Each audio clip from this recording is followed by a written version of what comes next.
dalam perbaikan selanjutnya. Kembalikan kepada Yang Mulia Ketua Panel. Terima kasih Yang Mulia Prof. Terima kasih Yang Mulia Bapak Dr. Ridwan Mansur. Berikutnya Yang Mulia Bapak Dr. Arsul Sani, dipersilakan. Terima kasih Yang Mulia Ketua Panel Profesor Saldi Ilsala, Yang Mulia Anggota Panel Pak Dr. Ridwan Mansur, serta para pemohon prinsipal maupun kuasanya yang saya hormati. Saya mulai dengan yang umum saja dan tentu ada overlapping dengan yang tadi telah disampaikan oleh Pak Yang Mulia Pak Ridwan Mansur dan Yang Mulia Ketua Panel Prof. Saldi Isra. Saya dulu duduknya di tempat seperti bapak-bapak duduk itu. Mohon sebelum saya duduk di Senayan dulu dan kemudian duduk di sini. Maka yang saya lakukan pertama kali ketika menjadi kuasa hukum ya di Mahkamah Konstitusi, ada dua hal yang selalu saya lakukan dan ini mungkin barangkali bermanfaat juga untuk Bapak Ibu sekalian para pemohon prinsipal maupun kuasa. Yang pertama apa? Yang pertama memang harus membaca peraturan Mahkamah Konstitusi tentang tata cara beracara dalam perkara pengujian undang-undang. Kalau yang mau kita ajukan itu memang pengujian undang-undang, ya, baik material maupun formil. Kalau yang mau kita ajukan, kita lagi jadi kuasa dalam sengketa pileg atau sengketa pilkada, ya, maka kita harus baca tata cara beracara dalam perkara hasil pemilihan umum PHPU. Ya. Itulah bedanya Mahkamah Konstitusi dengan lembaga peradilan perdata. Ya. Bahkan dengan PT UN. Di PT UN saja kan ada standar bagaimana sebuah gugatan tata usaha negara itu harus dibuat. Nah, di Mahkamah Konstitusi itu lebih lagi standarnya karena ada peraturan khususnya. Nah ini Bapak Ibu sekalian bisa download di laman Mahkamah Konstitusi. Jadi jangan sampai belum membaca ini sampai khatam, ya, terus langsung bikin permohonan. Nah, itu nasihat saya. Yang kedua yang ingin saya sampaikan, ini buat yang pertama kali, seperti juga yang saya lakukan ya di tahun 2008 sampai 2010, itu yang paling bagus itu kita membaca putusan Mahkamah Konstitusi yang mengabulkan permohonan. Di putusan Mahkamah Konstitusi itu, ya, setelah irah-irah lah, kemudian identitas pemohon, itu pasti dimuat duduk perkara. Nah di dalam bagian duduk perkara itu dikutip kembali kewenangan mahkamah, ya, kemudian kedudukan hukum para pemohon, alasan permohonan dan petitum. Nah, coba dilihat dibaca itu, ya. Penting ini buat teman-teman advokat karena saya juga berasal dari dunia advokat. Jadi itu penting, ya. Jadi tidak bisa memang lagunya maju tak gentar mengajukan permohonan. Sebelum membaca dua hal itu tadi. Ya, yang pertama tentang peraturan MK, ya, kalau yang sekarang ini baru berlaku sejak Agustus kemarin adalah PMK Peraturan Mahkamah Konstitusi nomor 7 tahun 2025. Nah yang berikutnya silahkan, itu kan banyak permohonan yang bagus-bagus, bahkan mahasiswa sekarang ini mahasiswa hukum baru tingkat 3, tingkat 4 sudah bisa bikin permohonan dengan bagus-bagus, ada yang dikabulkan. Contohnya permohonan tentang ambang batas Pilpres yang bisa merubah putusan MK. Itu pasti mahasiswanya pinter-pinter, gitu loh. Bayangkan, itu mahasiswa, 5 mahasiswa UIN Sunan Kalijaga Yogyakarta. Nah, kalau sudah advokat apalagi nggak boleh kalah sama mahasiswa. Kualitas maupun substansi permohonannya. Nah, itu dulu yang umum, ya, nasihat untuk teman-teman advokat, ya. Nah, saya mulai dari perkara nomor 174 Pak Komardin, ya. Itu. Ini Bapak mesti renungkan kembali menurut saya. Persoalannya apakah ada di norma undang-undangnya yang Bapak mohonkan pengujian, pasal 17 huruf G dan huruf H angka 5, serta pasal 18 ayat 2 huruf A. Atau persoalannya ada pada implementasi. Ya, tuh. Kalau persoalannya itu ada pada normanya, ya silakan diargumentasikan dengan baik. Ya, ini kan masih di sekitar, mohon maaf, ijazahnya Pak Jokowi, ijazahnya Pak Wapres Gibran dan lain sebagainya, kayak ya. Terlepas apakah argumentasi Bapak itu benar dan relevan, bahwa itu telah menyebabkan katakanlah kesulitan ekonomi, kesulitan perusahaan dan lain sebagainya, itu nanti kita lihat.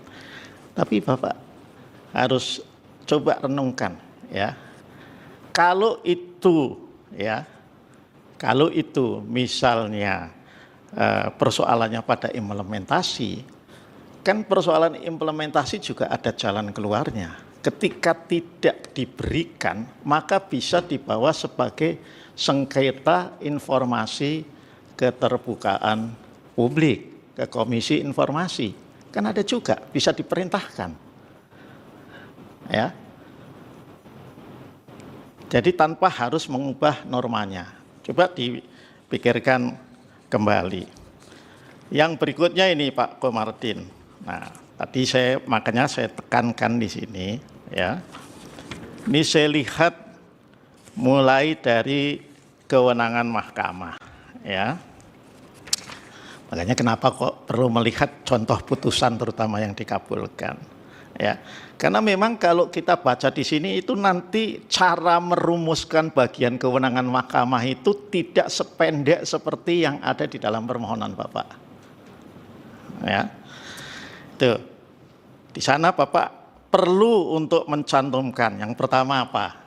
Dasar hukum kewenangan mahkamah. Di mana itu diatur? Pasal 24C ayat 1 UUD NRI tahun 1945. Turun dari Undang-Undang Dasar, Bapak sebut juga kewenangan mahkamah itu yang ada di Undang-Undang Kekuasaan Kehakiman. Turun lagi, ya, itu ada di Undang-Undang MK, khususnya pasal 10 ayat 1 huruf A Undang-Undang MK. Turun lagi, Bapak melihat bagian kewenangan mahkamah ini juga dari Undang-Undang tentang pembentukan peraturan perundang-undangan. Undang-Undang nomor 12 tahun 2011 bagaimana sudah diubah dengan Undang-Undang kalau nggak salah nomor 13 tahun 2022. Nah kemudian Bapak sebutkan juga soal kewenangan itu berdasarkan PMK nomor 7 tahun 2025. Ya, ini juga untuk yang lain ya, jadi nanti saya tidak mengulang. Coba dibaca dengan baik pasal 2 ayat 4, kemudian pasal 10 ya di PMK 7 2025 ini ya. Nah itu untuk saya anggap juga ini untuk yang lain ya, yang terkait dengan kewenangan mahkamah agar disesuaikan.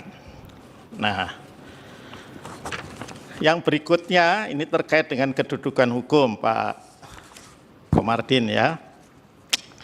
Ini perlu lebih sekali lagi karena tadi saya sampaikan ya, ini persoalan yang Bapak anggap ada itu apakah persoalan konstitusionalitas norma atau persoalan implementasi norma. Itu. Yang saya juga melihat kalaupun itu implementasi norma, undang-undang juga sudah memberikan jalan keluarnya, ya, yakni dengan membawa ini sebagai sengketa keterbukaan informasi publik. Itu. Nah,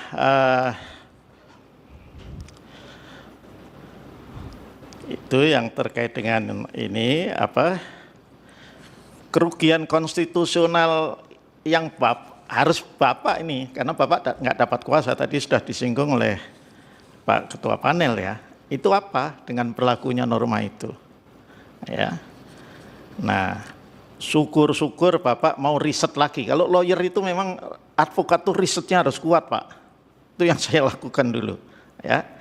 Itu Bapak lihat juga putusan Mahkamah Konstitusi nomor 006 tahun 2005 dan putusan Mahkamah Konstitusi nomor 11 tahun 2007, ya. Juga ada putusan-putusan lain, ya. Ini untuk ya jadi rujukan bagaimana seorang pemohon di Mahkamah Konstitusi itu harus membangun argumentasi kedudukan hukumnya. Artinya harus meyakinkan. Nanti yang memutuskan Bapak memiliki kedudukan hukum atau tidak, permohonan Bapak itu clear atau tidak, itu bukan kami bertiga, tapi ada 9 orang hakim Mahkamah Konstitusi, tidak-tidaknya 7 orang. Ya. Nah, jadi tugas kami dengan penasehatan ini sebetulnya membantu Bapak agar 6 yang mulia yang lain yang membaca itu nanti setelah Bapak misalnya melakukan perbaikan, karena kecuali Bapak nanti menarik permohonannya itu kemudian memperbaiki, maka itu akan memberikan kesempatan. Sebab kalau saya bukan mendahului Pak Martin, kalau Bapak enggak perbaiki, ini kalau secara ilmul yakin dan ainul yakin, saya enggak berani bilang hakul yakin, itu pasti permohonan Bapak akan dinyatakan kabur, tidak jelas NO, kalau hanya seperti yang tertulis itu. Nah, makanya perlu penasehatan, bukan cuma mendengarkan nasihat, tapi riset itu juga. Nah, kemudian di bagian posita, ini Bapak perlu mempertajam ini mengenai pertentangan antara norma pasal yang Bapak mohonkan itu dengan pasal UUD NRI tahun 1945, ya. Ini kan Bapak mohon dikaitkan juga dengan pasal tentang bela negara, ya Pak, ya. Ya. Nah, relevansinya apa ini? Soal ini dengan ini Bapak harus pertajam. Itu ya.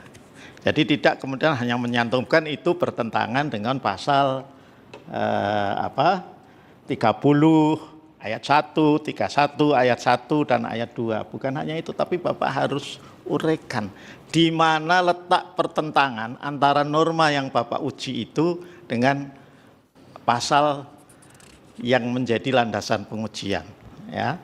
Misalnya kan kalau pasal 30 ayat 1 ini kan berkaitan dengan ya kewajiban untuk ikut serta dalam usaha pertahanan dan keamanan negara. Ya, ini kan bela negara ini. Nah, itu Bapak harus uraikan. Ya. Nah, yang terakhir untuk Bapak, ini Bapak perhatikan lagi. Nah, makanya tadi saya bolak-balik katakan, lihat duduk perkara dari permohonan ya, yang terutama sudah dikabulkan. Apa sudah betul gitu ya. Ini kalau saya baca di petitumnya Bapak, di mana ini letak yang menyatakan pertentangan dengan Undang-Undang Dasar ini? Itu. Nah, kemudian misalnya yang nomor 2 ini, Bapak menyatakan bahwa skripsi dan ijazah yang dimiliki oleh pejabat publik ASN bukan dokumen yang dikecualikan dan dikeluarkan dari pasal 17 huruf G dan huruf H angka 5. MK punya kewenangan enggak untuk katakanlah mengabulkan petitum seperti ini? Nah, kewenangannya MK sekali lagi ini ada di sini semua, Pak, di samping mulai dari Angkatan Dasar. Jadi MK pasti tidak akan mengabulkan sesuatu yang bukan kewenangannya.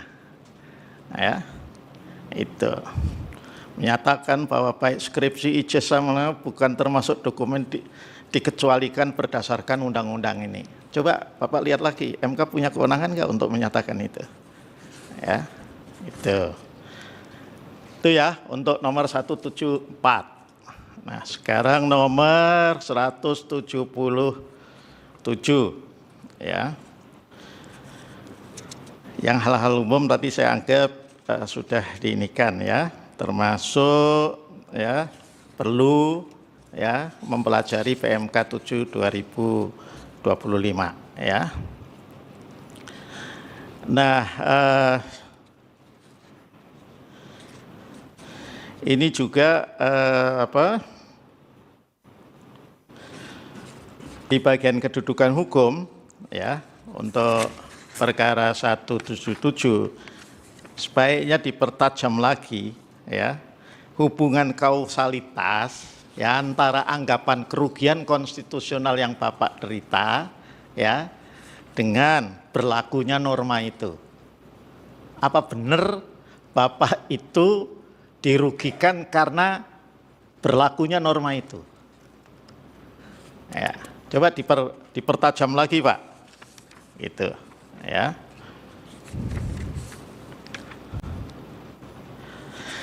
Yang berikutnya, kan ini yang Bapak mohonkan pengujian adalah penjelasan. Penjelasannya itu kan aslinya bersifat inklusif, Pak. Ya. Kenapa kok saya katakan inklusif? Karena ada kata sekurang-kurangnya memuat uraian mengenai kepemilikan. Artinya itu harusnya ya agar memenuhi asas kejelasan tanpa dirubah pun harusnya si notaris atau PPAT-nya itu kan harus memuat sejelas-jelasnya. Itu. Karena rumusan ini tidak rumusan yang eksklusif, yang terbatas. Ini rumusan yang inklusif, artinya pelaksana undang-undang ya, termasuk BPN dalam hal ini harusnya membuat sejelas-jelasnya ya. Nah, karena itu Bapak mestinya coba diteliti kembali kan di luar undang-undang hak tanggungan ini ada peraturan pelaksanaannya. Jangan-jangan persoalannya ada di peraturan pelaksanaannya. Saya nggak tahu apakah ada di PP atau di peraturan Menteri Agraria dan Kepala BPN.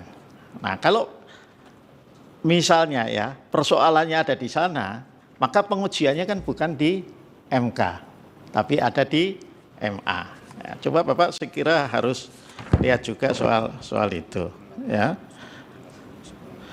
Nah, yang berikutnya adalah yang terkait dengan petitum, ya.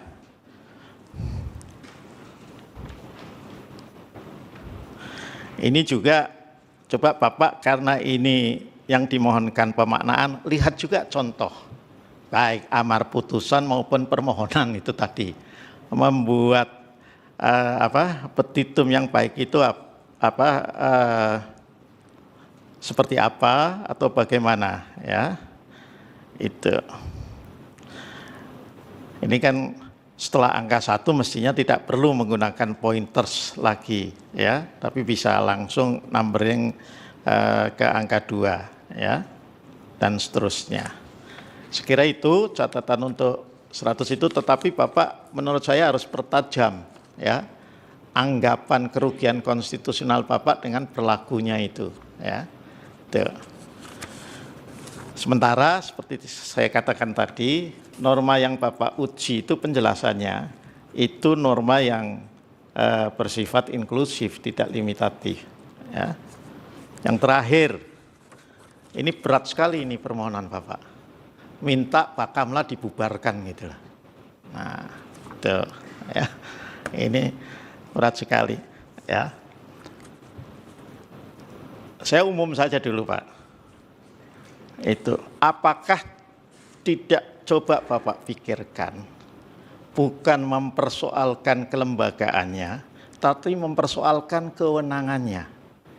Agar dalam pelaksanaan kewenangan ya, terutama yang terkait dengan upaya paksa, kan ada penangkapan, penyitaan, itu kan bentuk-bentuk upaya paksa.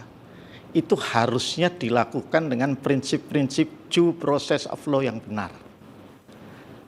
Ya. Tapi kalau yang Bapak minta ini Ini kan Bapak minta agar Bakamlanya dibubarkan dan kemudian dibentuk Bakamla baru. Untuk apa juga dibentuk Bakamla baru? Gitu.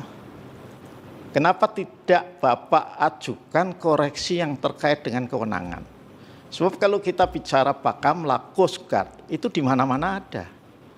Di Inggris ada His Majesty Coast Guard. Di Jepang ada Japan Coast Guard, US Coast Guard. Itu semua di hampir semua negara ada.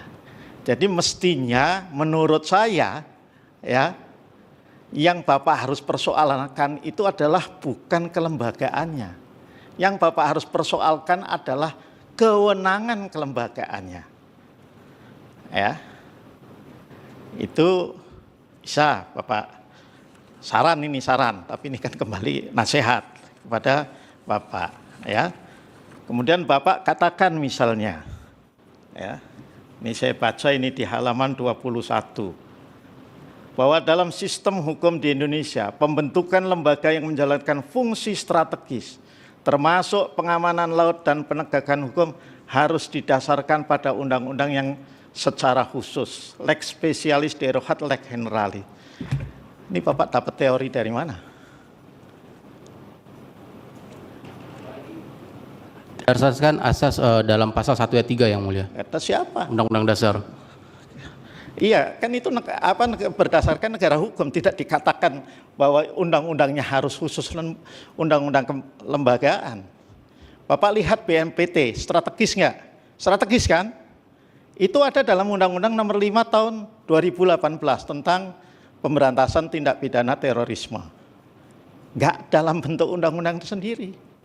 Bahkan sebelum Undang-Undang Nomor 5 Tahun 2018 itu hanya diatur dengan Perpres. Bapak lihat BNN, Badan Narkotika Nasional, strategis nggak? Strategis, dia menjalankan fungsi perang terhadap narkotika. Itu tidak dengan undang-undang sendiri, itu adanya di dalam Undang-Undang Nomor 35 Tahun 2009 tentang narkotika. Ya. Densus 88 Polri strategis nggak? Strategis itu, ya, nggak pakai undang-undang malah, pakai perkap saja itu, ya.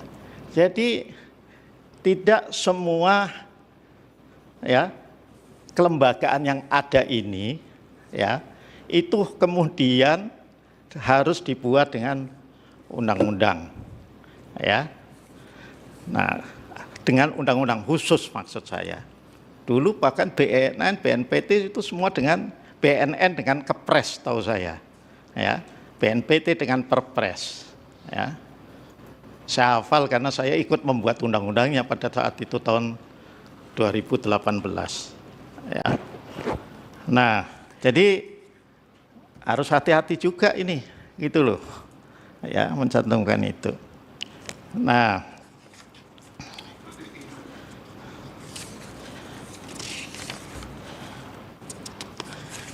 jadi itu beberapa tambahan saya kira dari saya, tapi intinya menurut saya itu saran secara substansi Bapak lebih bagus mencermati ya persoalan kewenangan ditambah dengan bukti-bukti pelaksanaan kewenangan itu yang itu melanggar hak asasi warga negara, hak konstitusional warga negara dan melanggar prinsip due process of law.